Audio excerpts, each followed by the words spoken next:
That is a picture that stunned me. You got Billy Horschel in the background. You've got Jay with his right hand on Yasir's left shoulder. They look like they're about to kiss, if we're being honest about what that picture looks like. Foreplay, presented by Barstool Sports. Our good friend Frank Borelli III remains at Big Cedar Lodge on the golf trip of a lifetime, posting great pictures. And so you got myself and Trent. We're going to the Bushman involved. Alistair staying at my house. He went to get a little dinner, but I think he's going to come back and do closest to the pin. We got a bunch from the galleries to get to. We got some Ryder Cup stuff, and who the hell knows what we're going to talk about. But I got to shout out Big Cedar Lodge. That place is amazing. And, you know, we kind of knew going in that Frankie's a very good Instagram story picture taker, and he's delivered some fantastic stuff in the last couple of days. Yeah, I mean, we love that place. We did a travel series there a couple years ago. I don't even know when that was, but we had a great time there. Frankie's been planning this trip. It's him. It's his dad, his father-in-law, 14 of his buddies.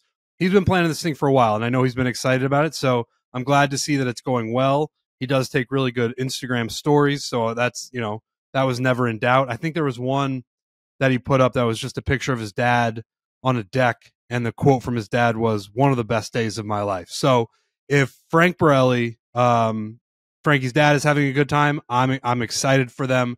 I hope they have a blast. But yeah, you get me and Riggs. I'm still in Chicago. I filmed a video, a Breaking 100 with Jerry today. That'll be coming out in a couple weeks. I am taking the first flight out at 6 a.m. tomorrow morning to Florida to try and beat the hurricane. A lot has kind of developed since we last talked with that hurricane. It's getting stronger and stronger. Hurricane Milton, that son of a bitch, that piece of shit. And I saw a tweet yesterday that I believe Barstool Nate quote tweeted or retweeted, where a meteorologist was saying, we are reaching a point with this hurricane where we're reaching the point of what's possible for a hurricane coming out of the Gulf of Mexico, which is not what you want to hear. Last I saw, it's getting up to a Category 5. So I'm flying down there tomorrow, so we'll see. But it's getting bad, and I hope everybody stays safe in Tampa. I didn't know hurricanes had maximums. How is that possible that a hurricane has a maximum? You're telling me the science is such that a hurricane can only reach a certain level of intensity and high winds, and then it just can't even possibly be more intense and horrible and brutal than that. I saw a meteorologist on like NBC. He started crying. They were asking about the hurricane, and he was giving his take about how it's strengthening. And as an emotional man myself, I totally understand, but I never seen a meteorologist on there just start crying before the hurricane. Like he wasn't reacting to what the hurricane has done to people and their homes. He was trying to express about how bad this thing was going to be, and he just started crying on air. So that can't be good either. No, it's scary when the smart people who know what these storms can do are saying we're reaching the maximum point. They're crying on air. What I'm hearing for Tampa is just get the fuck out of there. It's going to be really, really bad. Get out of there. Evacuate.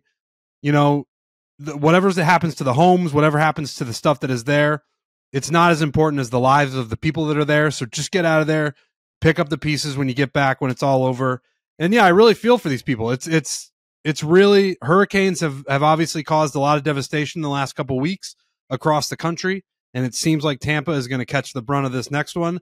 I'm lucky enough, I think. I've been trying to track these graphs, but where I live in Florida, in the Jupiter area, seems like there's just going to be a lot of heavy rainfall and some significant flooding, but it's not going to be anything compared to what's happening to the people on the Gulf Coast. So just everybody be safe. Heed the warnings of the people who know what's going on, and then just figure out, once it's all over, you figure it out from there. But yeah, man, it seems like it's going to be pretty fucking bad. Interesting to me that you're flying back into the hurricane. I saw a lot of footage of people kind of evacuating, going the other direction. I'm trying to think, is the movie Twister, or is it some movie where all of the interstate is clogged up with everyone trying to evacuate because of a natural disaster movie? And then the very intense scene from the filmography standpoint is they just cut over to the other car, who are our main characters, just barreling down the highway towards the issue. And I feel like that's you right here. For me, like I said, I don't think it's going to be nearly as bad in the area where I live.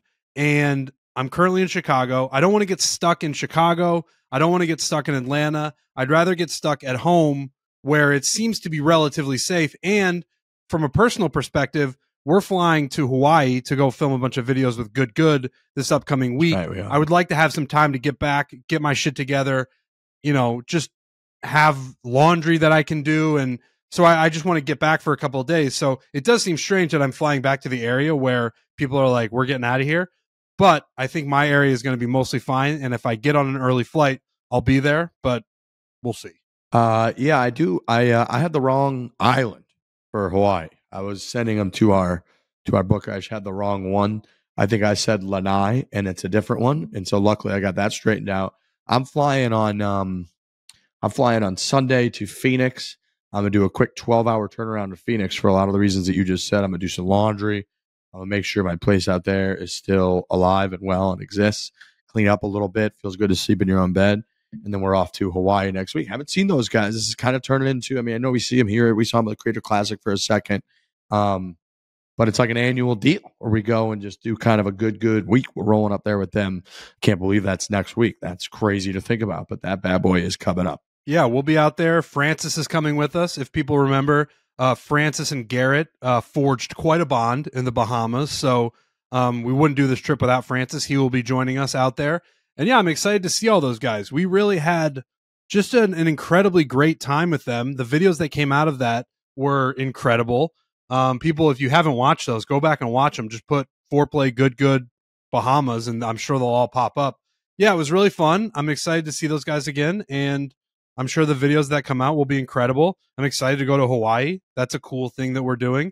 I've gone a couple times. I famously went a couple years ago to Maui by myself, which was fun.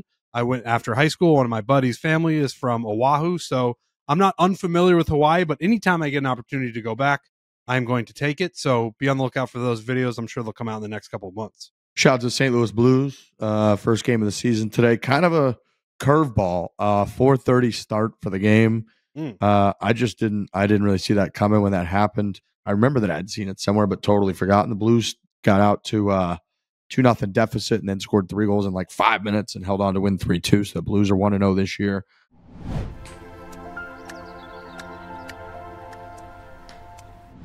This episode is presented by Chevrolet. Together, let's drive. The bow tie, the whole thing. They are our presenting sponsor on this show. They've got the Equinox EV, which helps you get the distance you're looking for. We all love distance. We could use more distance in the game of golf, but even with the EVs, the Equinox EV is going to help you get there.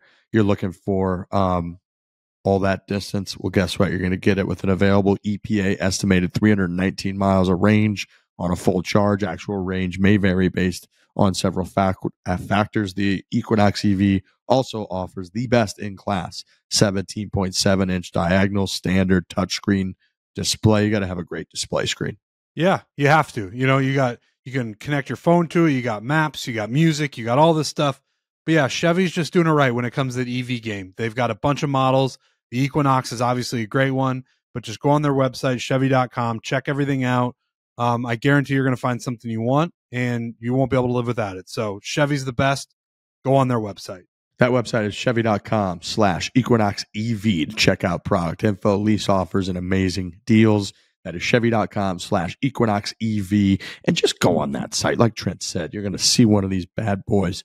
Good pictures, good footage of it driving around mountains and rocks and trees. You're going to say, that is badass. That is American. That is what I want.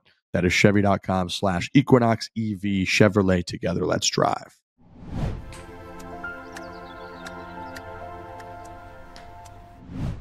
I saw a Tiger Woods video, Trent. That was very interesting to me because he was talking about, this came across my Instagram, I think, yesterday. He was talking about, he was with Robbie Mack, and it was like they were doing one of those range videos, and Robbie Mack, who's great, is there with this smile, super, just the most likable human being I think I've ever seen. And he was like, I noticed something interesting. He's so good at present, like the guy's with him all the time. He's his pseudo like swing coach. For him to be like, I noticed something interesting. He was delivering it perfectly for the video.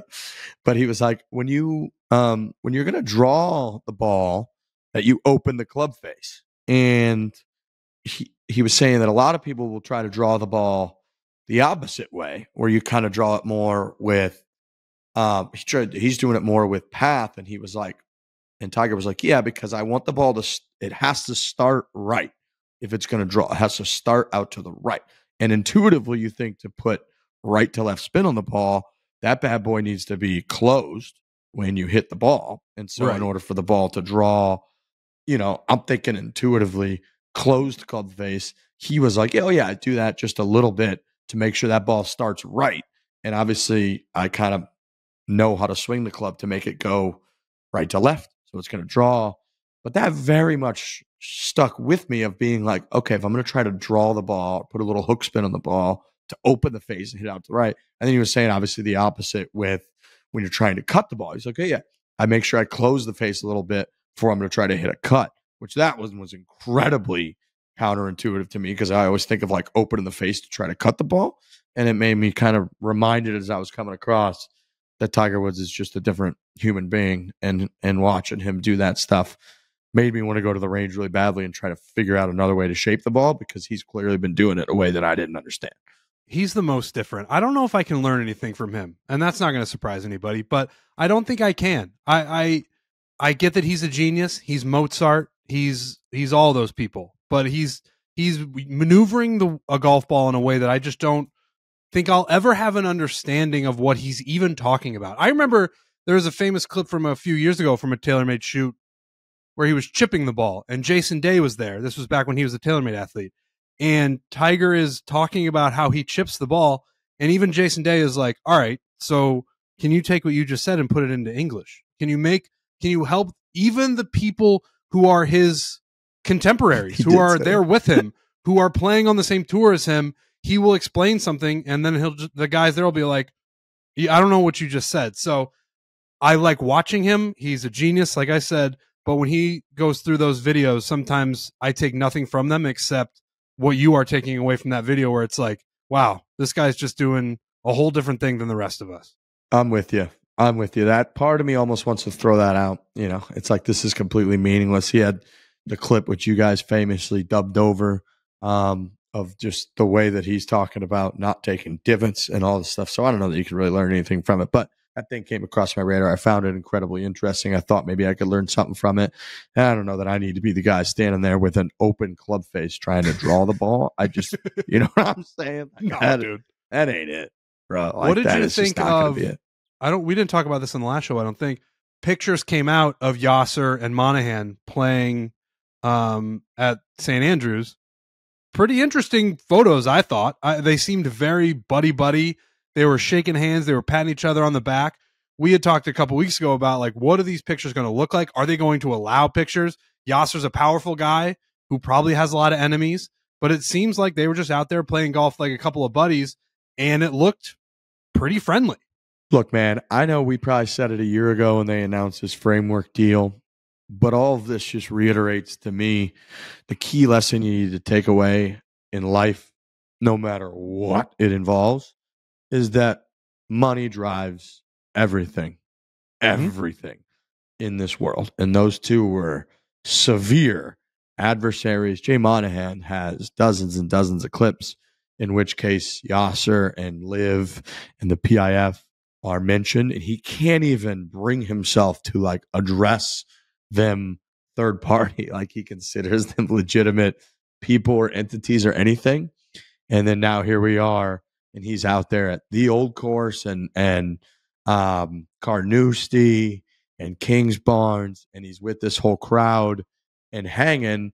It just teaches me and reminded me, like I said, that to save your business, to have more money come into pockets of your athletes and your business and probably yourself, none of this other stuff matters. None of the gripes, the issues, the dislike, even all the way down to like some really, really bad stuff that Jay Monahan has invoked, doesn't even matter at all. It was weird seeing it, but also then on another weird level as a person, I'm kind of like, oh, look at that. That's kind of nice. Those guys are out there hanging. It's like weird that I think that, because I've said some pretty bad stuff too, probably being like, I don't like this history, human rights record, all that. And then on a human level, ironically enough, maybe however you want to call it, I was like a couple guys out in an iconic course having a nice stroll. Look at that. That's beautiful. You know? I think you're right. Like there was a lot of talk, and there was a lot of talk on this show. There was a lot of talk in general, but what it boils down to is the people who have the most money, or certainly the people who are sitting on incredible amounts of oil in this case, they're just going to win. So let's make a deal. I think somebody asked Rory what he thought about these two playing together, and I think he was either out there or in the group behind them or something like that. And Rory gave a pretty standard answer, and then at the end just went, I just don't know how many times I can answer the same question. So you guys have been asking me this stuff for 2 years, and now we've got Jay and Yasir playing golf together. Seems like it went pretty well. Do I know if a deal happened? No. Is a deal going to happen? Maybe. Look at these pictures that we're looking at. I mean, Jay, this is as happy as I've seen Jay in 3 years. He's the whole time, man. He just wanted a new friend. You know, he wanted somebody that was like, man, this shit has been. That was the picture, crazy. That is a picture that stunned me. You got Billy Horschel in the background. You've got Jay with his right hand on Yasser's left shoulder. They look like they're about to kiss, if we're being honest about what that picture looks like. And that's just kind of where we're at. So, yeah, maybe it's not the human rights issues. Maybe it's not, the dirty money. Maybe it's the friends we made along the way. It looks in that photo, it really does. Like at the very least, Jay Monahan is going to kiss Yasir on the cheeks as like a sign of respect, or grab his hand even and like kiss his hand. Yeah, I mean, I guess to kind of quote Rory a little bit in this, it's like it is. I don't know how much you can how many different times you can kind of talk about it and say it. It is insane that I think a bunch of Rory's comments since then too were in some way related to believing that these two tours are not going to come together anytime soon, that it's going to be at best a couple years, and that they're both going to sort of live on in the way that they are in their own individually for at least a few years. And so those two things are definitely a dichotomy. I mean, when you're looking at these two guys, they're buddy. Tiger's had meetings with these two guys and with Yasir. And you would think like, okay, they must be getting close. But for Rory to be saying that stuff, and again, not like he's been the most correct person in the history of this live golf being around on planet Earth. So he might be wrong. They could announce it. But to hear that, I thought was a little bit interesting when you see that these two seem to be kind of buddy out there and like they're getting along just great. So yeah, I guess it's a beautiful thing to see. I said Billy Horschel has had some incredibly choice words against this whole thing out there in the background. It's a wild world, man. It's just golf bringing people together, At the very end of the day, that's what this sport is all about. It's bringing old and young people together. It's bringing Yasir and Jay together. It's just really, really great.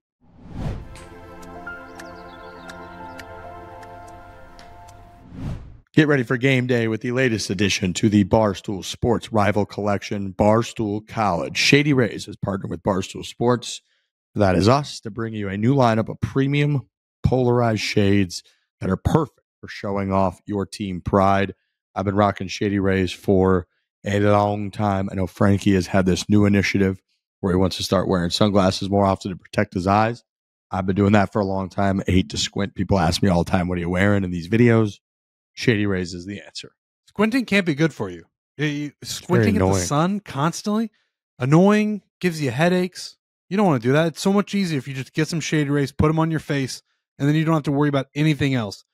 They're great. I've got the I'm on the road right now, so I don't have those college ones, but they're great. They wrap around. They look fantastic. They look cool. If you're trying to look cool and you need a great pair of sunglasses, Shady Rays is the place you have to go.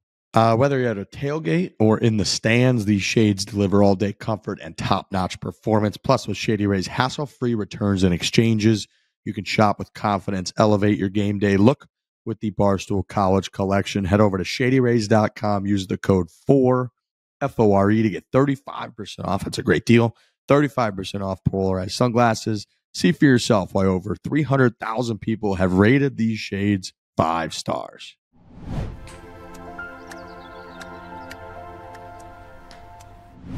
I'm ready to talk about something random though. We're probably 20 minutes into this, and I'm ready to bring something up. Are you watching this new Penguin show on HBO? No, I'm not, but I've heard that people are starting to talk about this thing. I think you gotta. It's going to become one of those shows. I've watched the first 2 episodes. I believe a third one aired on Sunday.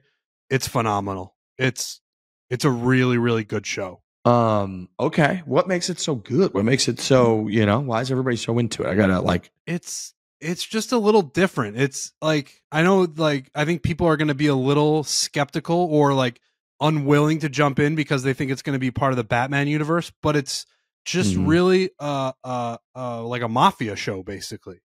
That's what it is. But it's got these cool twists and turns.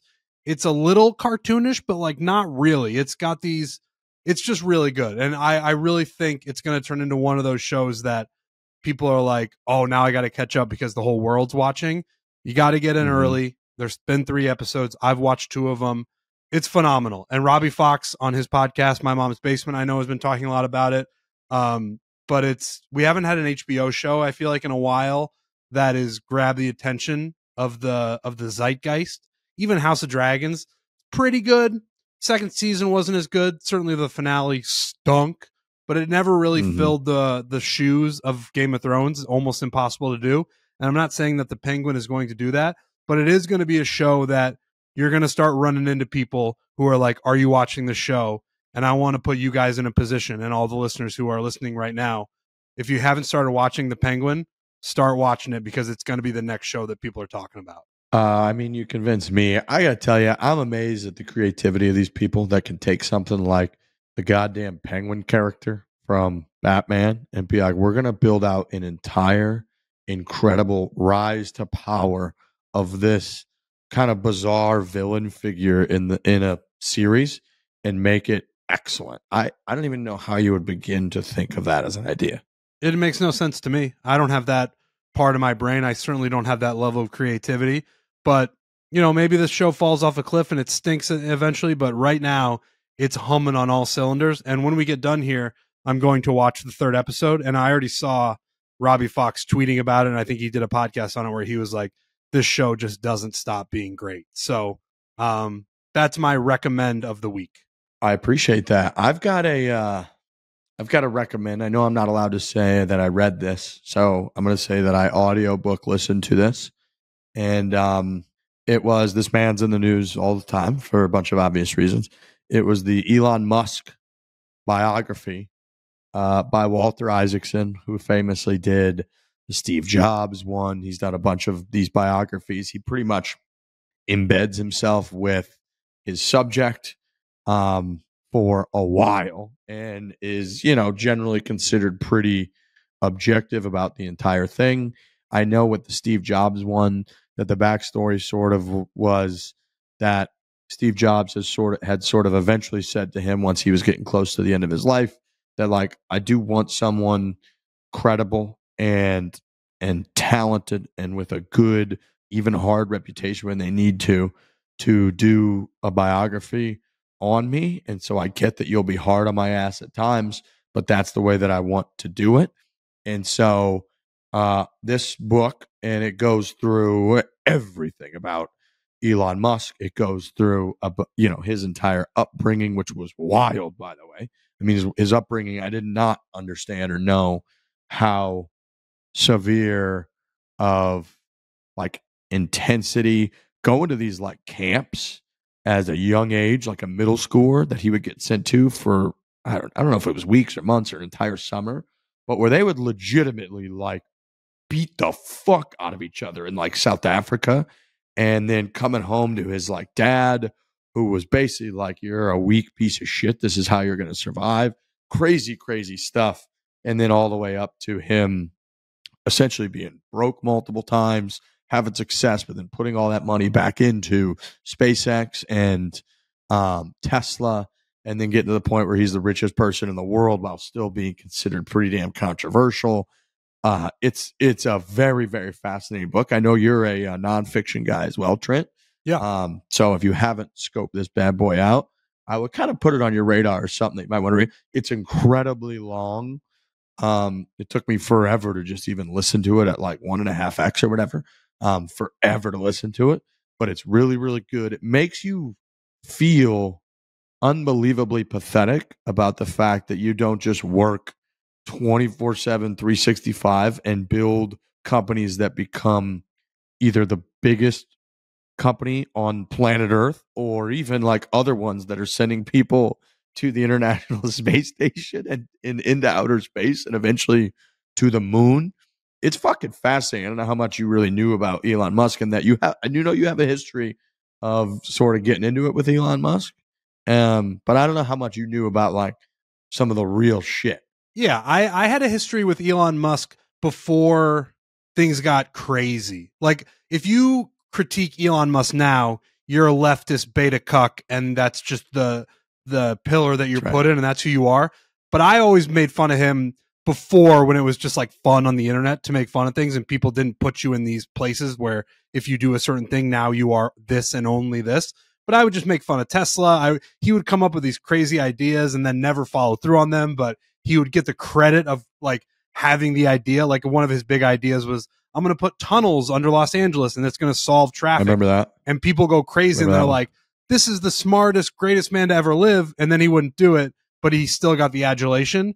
I've kind of pulled back the reins these last couple of years because, like I said, if you make fun of Elon Musk, who is certainly a complicated figure, and I'm sure that book goes into a lot of about like what he is, what he represents, who he is as a person, all of those things.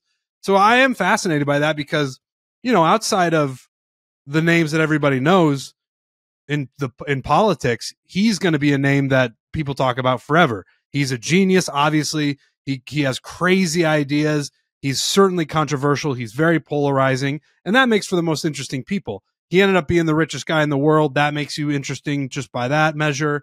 And, you know, I'm sure a book about him is fascinating. I can't even imagine some of the South Africa stuff that I've read just in general is fucking bonkers. So I don't critique Elon Musk as much as I used to, because it used to be fun and playful, and now it gets to a point where people are like, you're fucking, so I don't do that anymore. But I would definitely listen or / read a book about him, because you can't deny that he is one of the most interesting men on the planet, regardless about how you feel about him as a person. The whole SpaceX thing is fascinating. Like the whole reason SpaceX exists and is now like the only successful private space traveling company ever, that like NASA spends pretty much a ton of money like just having them do stuff for them. The whole reason it exists is because he's like, we got to put people on Mars because eventually we're going to get fucked here. So we got to get to Mars. That's just like, that's the whole reason it exists. And as they talk about it, like all the stuff about coming up with the satellites for the Starlink is, you know, he like figured out how to make a business around SpaceX so that SpaceX could fund itself and become profitable so that we can go to Mars. That's like the whole reason that he's doing all of it. And it always goes back to that, is like, he's got to get us to Mars, and he's obsessed with the fact that we're going to go to Mars and we're going to put people on Mars. And in the process of that, he has done some wild shit. There's incredible stories. Like their first 3 rockets that they launched were like, they all just failed. They all blew up at some point. And they're going through, you know, he's made like this, however many tens or even $100-something million with PayPal and with this stuff. And then he puts like all of it into, you know, SpaceX. And he's got this one girl at the time that her parents were even offering up to mortgage their home to like get him money to keep this thing going. And he was like, we got enough money to do like 3 launches. And like the first one fails and it's incredibly devastating. And the second one fails. It's incredibly devastating. And then he gets to the point where he's like, we can come up with enough money, I think, to get this 3rd launch. We can try a 3rd time. We got to nail it. And then that one fails and it like blows up. And you're like, what are they going to do? And then now he's got it to a point where it's a however many billions of dollars company, and they're flying people all over the place. They're putting people in space. They've got Starlink going on because they've got like thousands of satellites in the sky. He's able to provide internet for like Ukraine whenever Russia invaded. And then on top of that, he's built Tesla, and he was like the guy that came up with Tesla and all that. And then he bought Twitter, and he's like running all of Twitter and living in the office. You're just like, how can this possibly be somebody doing this? And it's like the amount of failure, dude, that guy has experienced. It really makes me think, like, when you hit a dog shit golf shot and you feel pretty embarrassed or whatever it might be, because you put all this time into this thing and you want to be good at it. And it's so much more fun when you're good at it. People are going to make fun of you if you do it for a living on the internet. And then I'm like, that dude has been made fun of so much and had people like laugh at failures that were so big that he was sending giant rockets into space that were blowing up in devastating fashion, and people were making fun of him. And then you're out here, everything just kind of put into perspective. So it's a wild read. He's also just can be clearly a total asshole. He's obviously awkward socially with a lot of stuff because he's got Asperger's. So like, there's so many interesting elements to him. But yeah, I've found that incredibly fascinating. And if anybody's looking for a read, it's damn good. It's damn entertaining. I like it. Once I finish my 49-hour George Washington book, which is just an absolute bear, maybe I'll jump into that. But you listen at 1.5 speed, huh? I find that interesting. I think that would distract me. It depends sort of on the depends on the podcast or on the book, and largely because of the speaker. Whoever's reading or speaking on a podcast is how I can get to it. There's some people that already talk fast, and the way they sound when you speed it up is comical. It makes me giggle like a child, and I can't fucking do. You can't comprehend anything they're saying, and I also can't get over. Right? They turn into like, and you're just like, all right, this is outrageous. So I can't do that all the time. But I do generally try to speed it up to 1.5, 1.3 if I can. And it just, I just think I can consume more content, obviously. And so that's kind of why I do it. That's fair. I might give it a shot. I'm a plebeian. I've been just listening at 1x speed, and it takes for these long books, these long biographies of these historical figures just take forever. I'm not saying this as a joke, but the shortest one I listened to was JFK. And the book is literally called An Unfinished Life, because he only got to be, 46 years old or whatever. So it was like, that was a shorter biography. And then you get these guys who lived until they were in their 80s, and you're like, well, this book is 4 times as long as the JFK one. There is part of that with the Elon Musk book where it's, dude, you're reading it forever, it feels like, or listening forever. And then they're like, all right, SpaceX 2003 to 2005, and you're like, dude, we got to get to 2024 here. Like, this guy bought Twitter. He's been involved in all kinds of political stuff. People are claiming that he's essentially trying to just fund and pick who the next president is because he's the most richest person in the history of the world. And I'm like, we're 20 years ago. We got to figure this shit out. So that's part of the reason that I kind of went to it too. It can be a little distracting with how fast it is, but it's been good. It's been good. Moving on to some golf stuff. I saw with the Ryder Cup, they had the Keegan and Luke Donald did their little New York, nice little New York tour. They answered some questions. Interestingly, I heard they asked about, Phil, and, Phil was sort of considered outside of, it was either going to be Phil or Tiger forever that were going to be the captains of the Ryder Cup team here when it's at Bethpage next year.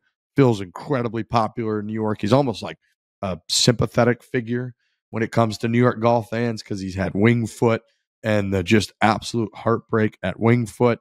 He had Bethpage Black in 2002 when Tiger Woods took him down. His birthday always falls right around U.S. Open time, so I feel like the New York fans, there's a bunch of clips of them singing happy birthday to Phil over all the years, been involved in the Ryder Cup teams forever, so folks were just like, Phil, beloved by the New York fans, going to have a shot. Keegan was asked kind of about it, and his answer was something to the effect of, I don't think Phil is interested, in being an assistant captain at all, which I thought was very interesting. Very interesting that he would go that way with saying that. Like, how the fuck would Phil not be interested at all? I would love Phil to be part of this team in some way. I think that would be great. Just, I know it's been a wild couple of years, but you are right that it was going to be Tiger or Phil at this Ryder Cup, and things have sort of gone in a strange way in the golf world. But boy, Phil, the only problem is I don't know how current PGA Tour players feel about Phil. That's the only thing that I don't know. Like, I think being part of the team. I don't think they feel great about him. I know it's not. It's like, that's the thing. It's not great. I don't know if the grudge is so heavy, and it might be, that he wouldn't be welcome in the team room. But I do know Phil would love to probably be a part of this team if he could be, and it'd be a great addition if everybody in the locker room is like, okay, I'm well enough with Phil right now that he could be a part of this. But it just doesn't sound like that's going to happen. No, the direct quote from Captain Keegan was, I don't think he's really interested in doing it. I owe a lot to Phil, and I think he's done so much for the American side of the Ryder Cup, but I'm not so sure he's looking to come in as a vice captain. So it doesn't look like he'll be involved at all, which, again, is just it's a bit of a bummer. I think that when you really look at a lot of the, I don't know, the legacy stuff, I know we talked earlier in the show about Liv and stuff, but it feels like if Yasir and Jay can be best buddies out there, how come Phil Mickelson can't somehow be involved in the Ryder Cup or wouldn't want to be involved in the Ryder Cup? I just think that's weird. I guess Phil did take the brunt of it. I would also think Phil probably has some pretty serious grudges. I mean, we go back 3 years at this point, or however long it's been, 2 years. We go back that far, 2.5 years, to when all this broke, and Phil was like shamed out of even being able to show up to the Masters and the PGA, where he was the defending champion. And he's probably got some serious grudges held against people that were not nice to him and that vilified him and shit on him in the media and sort of led him to this place where he was like exiled from golf for however long. Yeah, it's true. There's too many grudges. I don't know which way they all go. I find it hard to believe that Phil isn't at all interested in being a vice captain unless those grudges that he's holding are pretty heavy, which is certainly possible. Yeah, there might be just a little bit too much bad blood that could just, like, that would end up being the main storyline if the Americans are losing on like Saturday. And now it's like, is the locker room too divisive? Are people not listening to Phil? Is Phil too much of a presence? Like, blah, blah, blah. Who knows what the real story would be? But that certainly would be the first thing that people would latch on to if the Americans aren't dominating in 2025. It's like, well, Phil doesn't like these guys, or the guys don't like Phil. So it might be smart to just leave him out of it this time around. But it is a bummer. Like, you think 10 years ago, all right, the Ryder Cup in 2025 is going to be at Bethpage Black. Certainly Phil is going to be involved in some way, whether he's the captain or the vice captain. And now it just seems like he's not going to be a part of it at all. And that saddens me to a degree. Man, it's a bummer. I remember it wasn't that long ago, man. It was like 3 years ago. It was Whistling Straits, the Ryder Cup. The U.S. was dominating, and Phil Mickelson was out there as one of the vice captains. He was out there with his pod. He was walking and giggling, and all the players, when they're asked about it, and the other captains, they would say, on our vice captains and captains kind of side, we have everybody's on comms, and they got the mic, and they're like, what Phil Mickelson says on that mic to the rest of the team is off the charts, and says to the rest of the captains. And they're like, he gets everybody going. He's making everybody laugh. He's saying some crazy shit, doing the Phil thing that he does. So to think that only 3 years ago we're going from him giggling, walking around as one of the leaders of the team forever to just gone, it's sad, man. It's kind of a sad thing. It is sad. He's turned into such a polarizing figure, which is weirdly, I think, kind of how he wanted to be. I don't know if that's fully true, but he's certainly like, you're one of the best players. You're the second best player during the Tiger dominant era. Your identity is, I am the guy who played during the Tiger era, and if Tiger didn't exist, I probably win X amount more tournaments. And it just seems like he wanted some sort of identity that made him a big figure, and this definitely did it. And there's certainly probably other motivations, whether it was money or blah blah blah, but I think he wanted a reputation of like being the smartest guy in the room, and he made a move that was one of the more polarizing moves in golf history. And unfortunately, what has happened since then is just like he's not as front and center in the game of golf, but he's still a hugely polarizing figure. And I think there's got to be a part of him that's like, I like that. That's sort of my reputation. You're not going to be a vice captain at the Ryder Cup. You're not going to be the captain of the Ryder Cup, but he has a position in the game where there are certainly people who could argue what he did, the move that he pulled in hindsight, ended up working out because Liv has established itself. It's its own league. It has pushed Yasir and MBS into a position where They're potentially going to make a deal and have a seat at the table. Like, there's circles where Phil Mickelson is just kind of the smartest dude who ever did it. And then unfortunately, he's not going to be a vice captain. So it is what it is. There are circles where they're like, yeah, Phil's like John Rahm's circle. He's probably very much like Phil Mickelson made me unbelievably rich. And like, there's plenty of circles on the PGA Tour even that are like, Scotty Scheffler might be like, yeah, thank God for Phil Mickelson. He made me incredibly rich. Plus, he took out 25 players that could have beat me week in and week out that didn't beat me. Like, that's just fucking great. Yeah, I think that's, and no one would ever, certainly on the PGA Tour side, would never say that publicly, but there's truth in what those people, if they exist, what they're saying, that is true. People in professional golf in general, since Phil Mickelson made the move that he did, people are making more money than they were beforehand. And that is just true.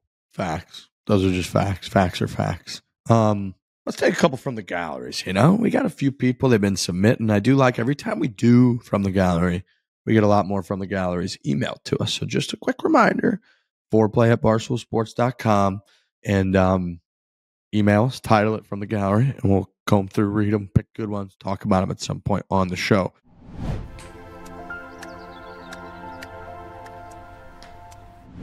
Summer is all about the freedom. We like freedom. Freedom to have fun. The fall is everything is really, but you don't have to blow up your budget, go on some big vacation, some big trip, and make the most of it, because you can forget a vacation. You can take yourself a nice little tequila-cation with the new Truly Tequila Soda. This refreshing blend of real fruit juice from concentrate, sparkling water, and premium tequila blanco is the drink of the summer, has been the drink of the summer, and we noticed that all summer long at the Barstool Classic this year. I played golf today. I drank a couple of these out there today. I had a couple pineapple guava tequila soda Trulies, and they're just, yeah, they're phenomenal. They really are refreshing. It's, you drink it and you're like, I feel refreshed. It's that sort of crisp, clean, delicious taste. And yeah, we've been at the Barstool Classic all year, just wrapped up the regular season of it. And every single time we were out there, people were like, we love these things. There's coolers full of them. People enjoying it. People enjoying the day. And people definitely enjoying their Truly tequila sodas. They are crisp out there, you know. They're all with 5% ABV, just 100 calories. You can take a tequila-cation with the new Truly tequila sodas today. Truly Tequila Soda, keep it light. Hard Seltzer Beverage Company, Boston, Massachusetts. Please drink responsibly.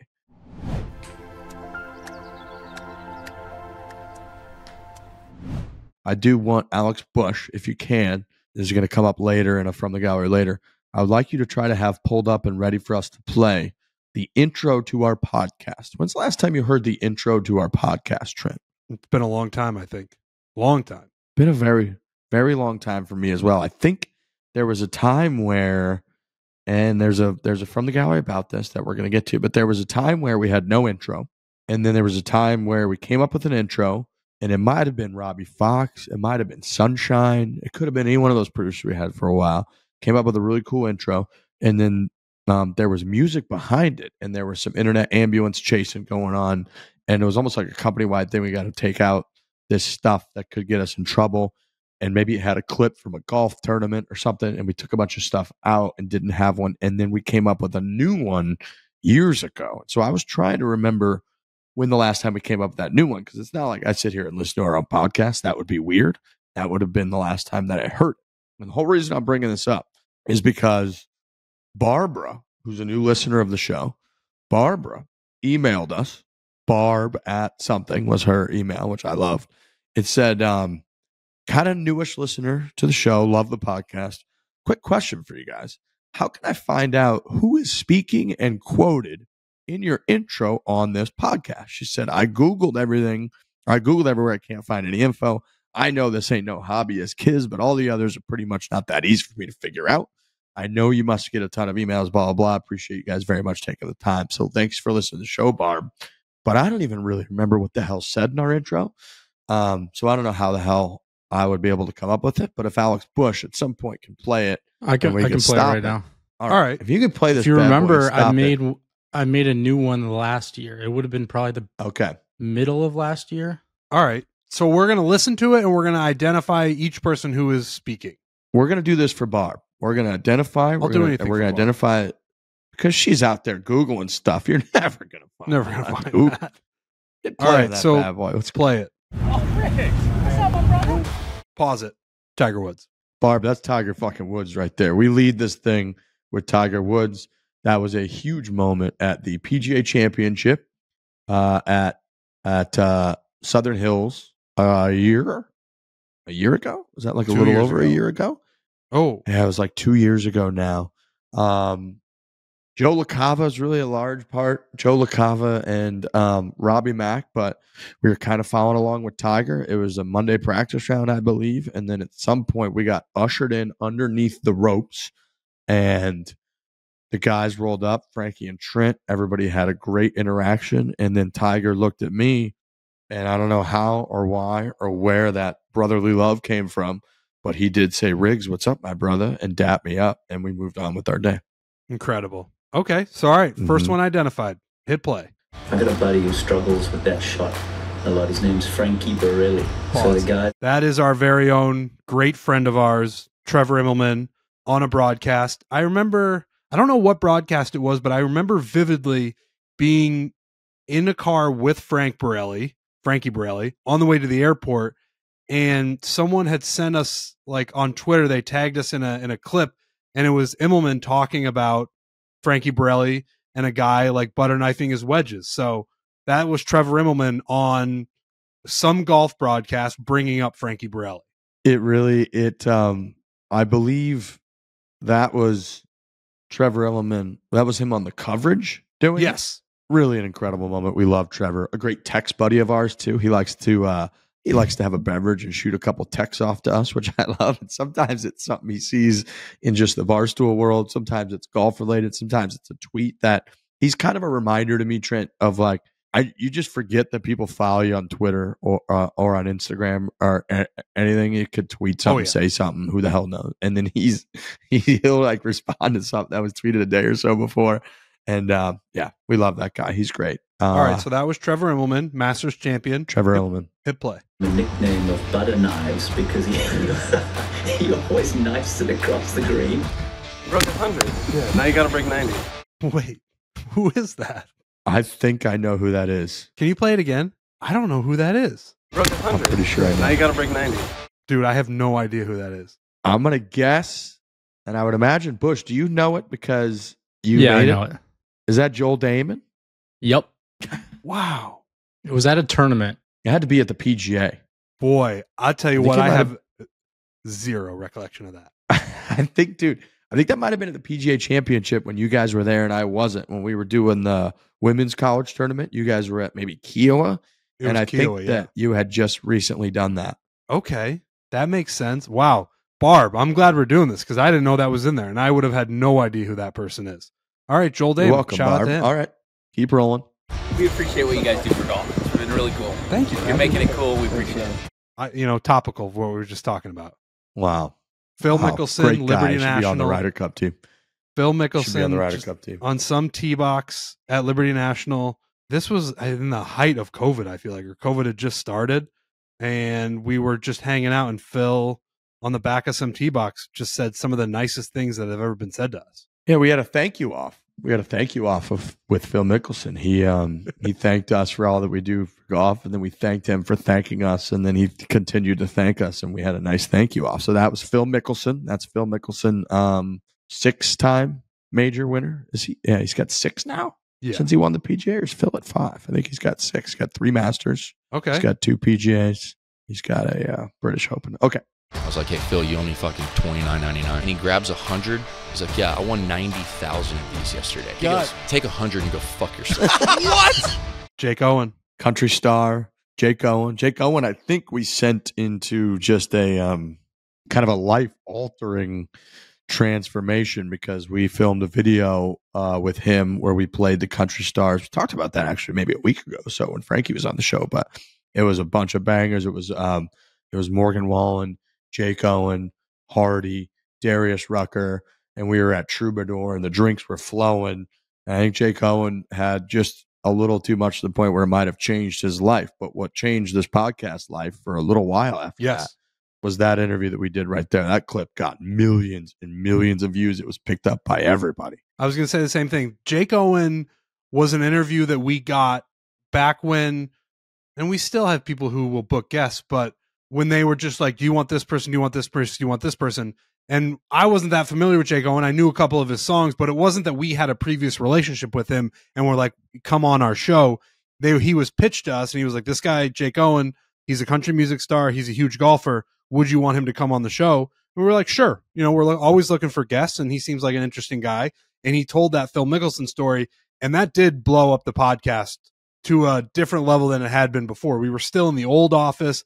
I remember interviewing him, and we were in that small studio, and he told that story. And when we put the podcast out and we put the clip out, it gave us a huge boost. So we owe a lot to Jake Owen in that story that he told regarding Phil Mickelson. And it helped us a ton. Barefoot Blue Jean Night anthem, the anthem for one of my summers when we were, I think, in college, and just Jake Owen. So when he was coming in, I was kind of excited, but it is always a little bit tough when the bookers get you somebody who's not really a golfer, and we're going to try to do the golf podcast, and you just never fully know. And you're right, he absolutely delivered. So that one was the Jake Owen story. What are you guys pitching? Oh fuck! Damn, I didn't know that was in the intro. I'm forgetting a lot about this intro. It's a good ass intro, Alex Bush. A good ass intro. Had to put that in there. So that is 2019 Pebble Beach, I believe, also on a Monday. A lot of our Tiger Woods interactions happen on a Monday, which is he's always a big great Monday for practice us. guy. It is great for us because once we get something huge on a Monday, we feel like we actually accomplished something. That was the first time that we ever spoke to Tiger Woods before the Southern Hills meeting. We met him on the putting green at Pebble Beach, and it was the first time any of us, me, Frankie, or Riggs, had ever interacted with the great Tiger Woods. And again, it was all thanks to Joe LaCava and Robbie Mack. We watched Tiger Woods putt on this putting green for maybe an hour and a half. And were you there? Was it me and Frankie, or was it me and you? We were waiting on the third. It was you two. You two were there first. Okay, so Frankie and I get there, and we're like, Tiger Woods is here. There's not that many people around this putting green. There's the standard amount of people who are around a putting green when Tiger Woods is there, but it felt like, I don't know, something felt different. And so we're just hanging around. Joey definitely has seen us, so we know that we're on their radar. We've got credentials. We're inside of we're not where everybody else is standing. We're on the inside, and we're just like, we're texting Riggs being like, I think something's going to happen. I don't know what, but you should get to this putting green because we're here. Tiger Woods is here. Joey LaCava and Robbie Mack are here. The ingredients are here for something to happen.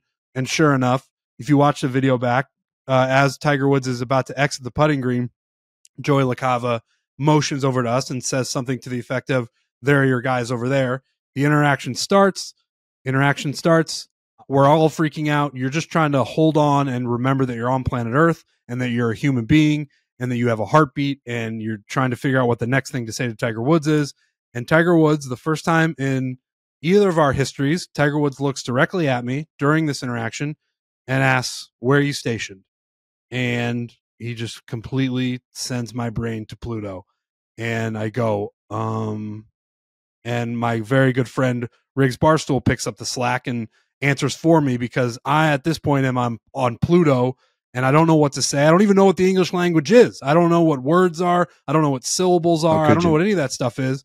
And that became, once we put that video out, we were obviously very excited. Immediately, people started picking up on, wow, look at that moment where Tiger Woods completely fries Trent's brain. And there's screenshots of it where I'm just looking up at the sky and I have no idea what anything is. And that is in our intro, and that's a big part of it. Trent Daddy still gets, you get mostly breaking 90 and breaking 100 stuff, but you still get the barometer from our listeners out there. Is you still get the occasional Trent Daddy, where are you stationed, when somebody sees you in public? Absolutely. I absolutely still get that. I get DMs of that. People see me in person, they say that. So it certainly struck a chord. And that's got to be one of our most viewed. I guess it was probably a Twitter video. I don't know if it was on YouTube at that point, but yeah, that was our first interaction with the guy who we've talked about more on this podcast than anybody else. So it's certainly a video people saw, and people definitely still ask me, where are you stationed, all the time. This ain't a hobby. That's our guy, Bang. Kevin Kisner. Bang. Barb knew that one. Barb knew that. That's our guy, Kevin Kisner. who had a nice return last week. That was nice. That's our intro. It's a great intro. I'm very proud of Alex Bush. I hadn't heard that since whatever it was last year all the way through. And if I had kind of not really paid attention or skipped or who the hell knows what. But yeah, there's a lot of good folks from our time doing this show and a lot of good moments. You do kind of have to be a little bit insider to understand our intro. Oh, I think you absolutely do. Though, if you are just a person who, like Barb, who has just started listening recently, you got no idea what's going on in that intro. But I like it. I like you. I mean, if not in our intro, where are we going to put inside stuff? It has to be the podcast intro.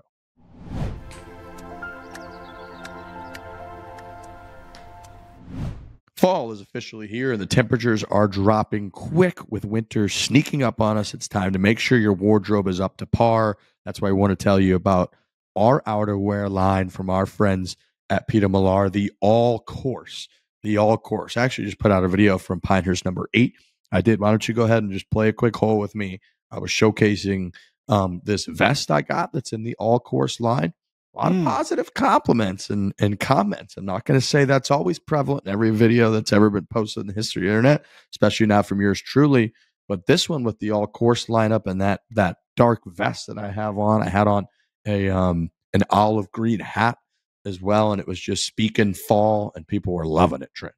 Yeah, and they've really factored in the golf swing when it comes to this apparel. Like, you just feel free. It's not going to hinder you. It's not too tight. It's not tight on the shoulders or tight around the waist or tight in the arms.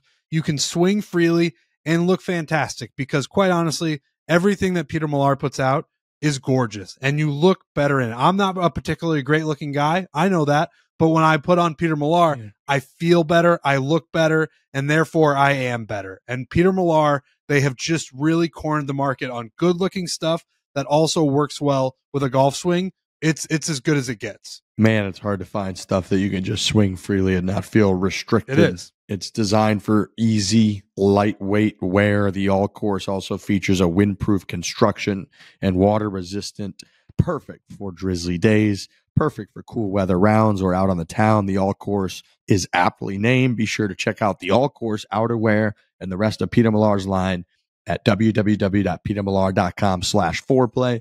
That is petermillar.com/foreplay.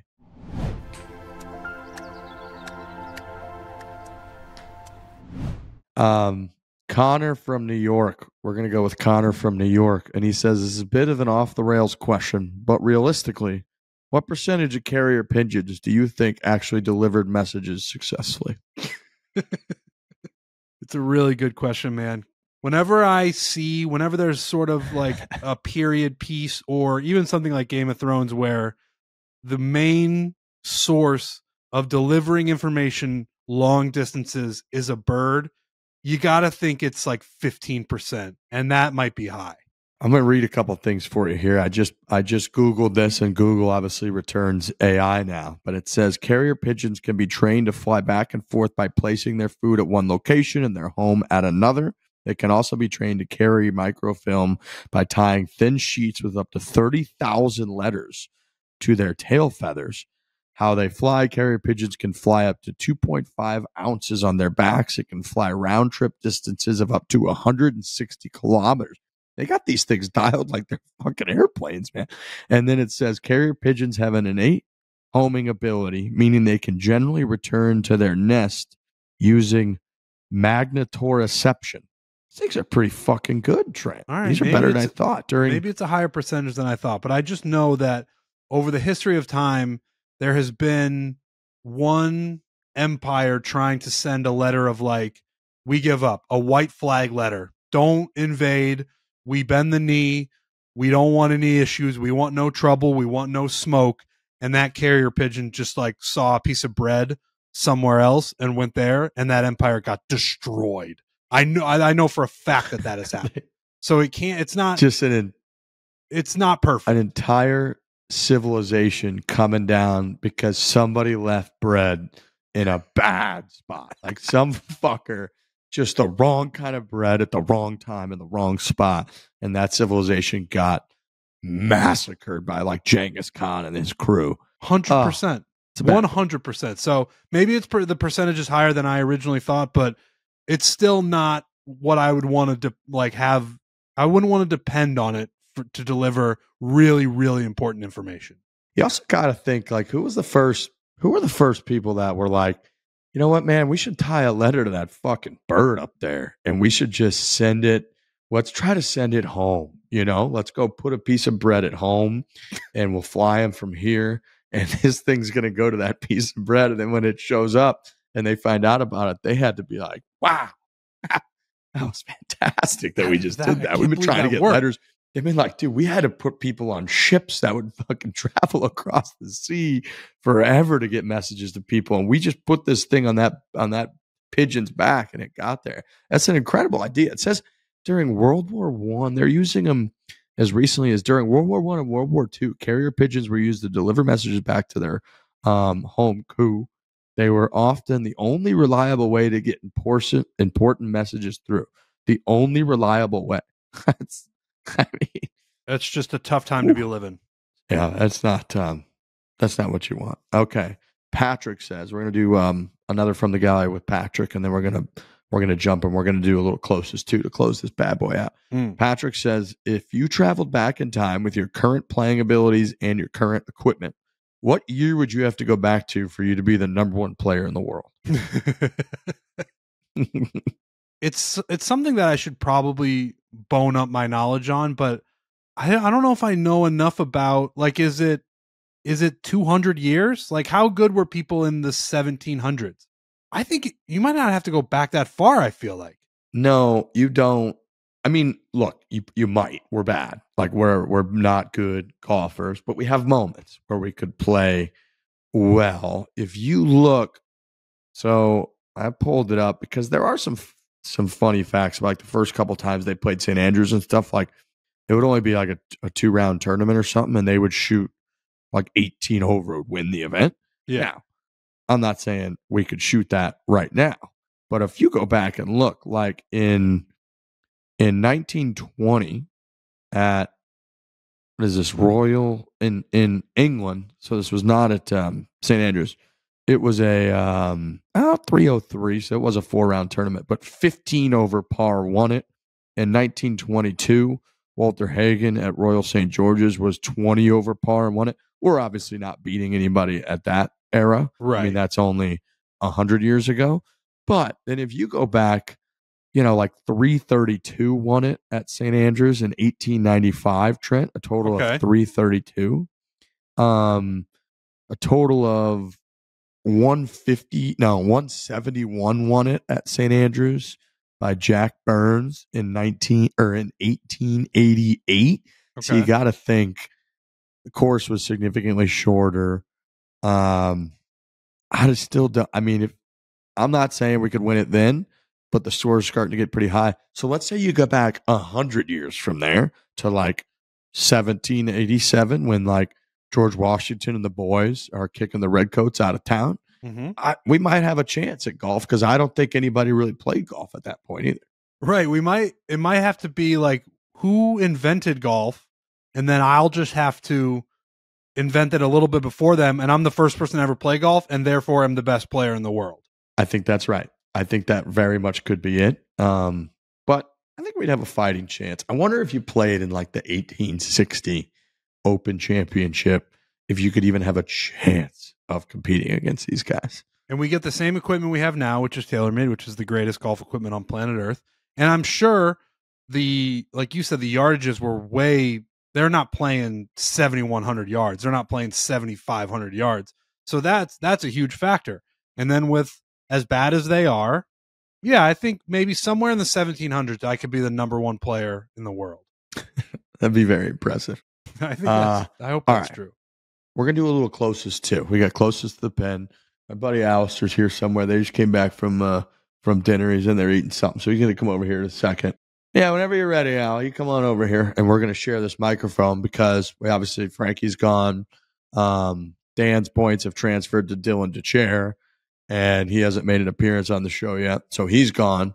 And so we're going to fire up Alistair on a chair here. Alex Bush brought the closest to. Let me get this a little farther away. Say hello, Alistair. Hello. All right. Look, Alex Bush, turn that camera on. Gravy Train. let's get an update on last week in the standings, and then we'll do this week. Last week, we had high temperature at Big Cedar on Monday for Frankie's trip. The high was 75 degrees, and I take that at 77. Okay. Strikeouts for Garrett Cole in ALDS Game 1. He had 4 strikeouts, and I take that with 5. Ugh. Jesus. Passing yards for Aaron Rodgers versus the Vikings on Sunday, 244. And that was Riggs with 223.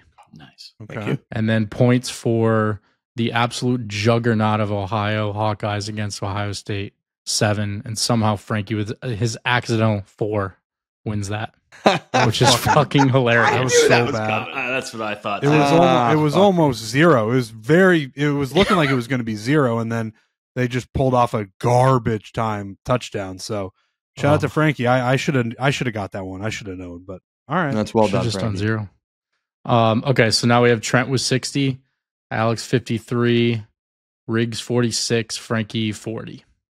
Okay. Okay. Alistair was 0, but he's coming in. He gets Dan's And Dylan DeChair points with this 43. week. Yeah, he's got Dan's points. I'm going to make a huge comeback here. Yeah. Watch out. All right. So I have the questions. Where are they? Here they are. Okay. First one. Birdies for Kevin Kisner in rounds 1 and 2 in Utah this week. Where is Alistair going to put his guesses? I'm gonna send we it can to just Alex start in the invisible ink. Okay, perfect. So I can you can ask just that start again? a chat right now. Oh, yeah. Why don't you start a new chat? Birdies for Kevin Kisner. Birdies for Kiz, rounds 1 and 2 combined. So you don't think he's going to make it Thursday, to round Friday. 3 and 4? Is that why he only did 2 rounds? Nice gravy. I didn't say that. I didn't say that. If he doesn't, then, our answers are all wrong. That might be my first text in invisible ink. It's pretty cool. I didn't even know you could really do it, honestly, when we started doing this. That's so awesome. I had seen people do it. I didn't know that this was a feature either where you can, I might start doing that on the regular, it's kind of fun. especially when I text you. It is like when somebody sends a longer one and you like reveal it. It's almost like it's like magic dust. It like reveals based on where your finger's at. It's awesome. All right, we got Riggs 9, Alistair 9, Trent 8, Alex 7. Oh, I got squeezed. You got squeezed bad. All right, second, college football this week, Red River rivalry. Number 1, Texas. Number 18, Oklahoma, Saturday. The total points scored. So you can test that. Sorry. It is right now on DK Sportsbook. It is a over-under 49.5, which might be one of the lowest I've seen for this game. Yeah. It's usually really high. So total points in the game. Gravy's coming in very clear on our screen. Kind of distracting. Alex 56, Riggs 56. What? Fuck you. Alistair 44, Trent 55. Okay, low score. Oklahoma's got a rough offense, man. Okay. Fuck. I got some inside information from Brando. Yeah. Who's is yours back, or is it still Manning? You running the numbers there, Trent? I like Archie Trent, Manning to score a you already shit ton. put He your can- answer in. He can sling it. I mean, they're both fucking good. You can't take it back, just like Frankie's 4 last week. Yeah, and it won. That was hilarious. Okay. NHL started this week or today. Well, technically last week. The Sabres lost 2 games to start the season, which was fun. That's nice. Total goals scored in the NHL on Saturday, 14 games. Oh man, 14 games. That's insane. Just think the over-under on each game is usually like between 5 and 6. So How many games are there? How many? 14 total. Really test that. Can we open up the calculator app here? Is that allowed? Yeah, that's a lot. Did you do that? Plus the calculator app tells you the fucking future. I was like, I'm cheating already. All right. Sent in regular ink? Yep. Yeah. Rookie move. Yeah, well, that's what I am. It didn't affect me. I'm going ham anyways. All right. Alistair 72, Trent 73, Riggs 81. Fuck. Alex 81. Wow. Oh my, you're such a shithead. Wow. God. Unbelievable. That's crazy. 2 in a row. That's actually insane. Oh, those weren't those were not ones with only 2 or 3 numbers. Those are pretty high numbers. God damn. All right. Last one. Jets fired their head coach today. Great move by the Jets. Mm-hmm. They play the Bills Monday Night Football. Points scored by the Jets against the Bills on Monday Night Football. That's going to be a motivated squad, Alex Bush. No, I'm telling you, the curse is going to continue for closest to the pin right now. No, dude. Who That's are they going to why hire? you're They're doing going to that. hire Belichick? They're going to hire Vrabel? Who are they going to hire? Not going to hire anyone. They're Got not their going to have a head DC? coach? Interim coach. Their DC's their interim coach. He's going to be it for the year. Your boy's getting some trouble for smelling salts with your Josh Allen on the sideline. What you talking about? I saw a little something. I don't know. Are we all sure that's smelling salts? In a game is trying to protect people from their brains getting mushed, and then they revitalize somebody and smelling. That's just It's dangerous. All right. Alistair, 23. Riggs, 24. Trent, 28. Alex, 10. I figured we weren't tying there. Incredible. And Incredible. That's it. All right, that's it. Those are in.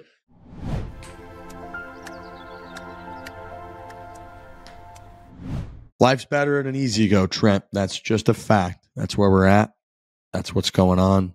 That's what I think everybody can see and sense. I got an easy go here in Pinehurst, North Carolina. I've had it for a long time. It's green. It was red at one point, which it was a great one. We called it the Red Rocket. It was nice. But here in Pinehurst, green is the color. Green's what you cruise around in.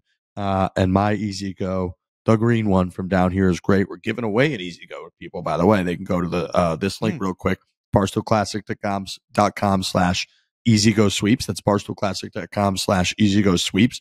Enter for a chance to win. It's easy, but life in an easy go golf cart, just better. Yeah, if you're living a lifestyle where driving around a golf cart is an option, you're doing it right. And Easy Go, they've just got great models. You go on there, you just kind of browse. I just love browsing. I love going on a website. Even if I'm not yet serious about buying something, just go on there and take a look, and it'll motivate you to be like, all right, maybe I actually will commit and get one of these things. And Easy Go is just like that. Go on the website, check out their different models. You'll find one you love. You can customize it. You can do all that stuff. Find yourself in a position where you're living the lifestyle where you can drive a golf cart around. That really should be the goal for everybody. I just leave mine out front in the driveway, and it's huge. I do that just because I want people to know that guy gets it. That guy's got an easy go. That guy understands how to have a good time in life, enjoy yourself, and it's got an incredible battery life. So I won't even really charge it. I'll leave it out there for days. I'll drive it around town whenever I want to. So it's got a great battery life. I never have any issues with it. It's awesome. You can visit barstoolclassic.com/easygosweeps. That is barstoolclassic.com/easygosweeps to win a brand new Easy Go Express S4.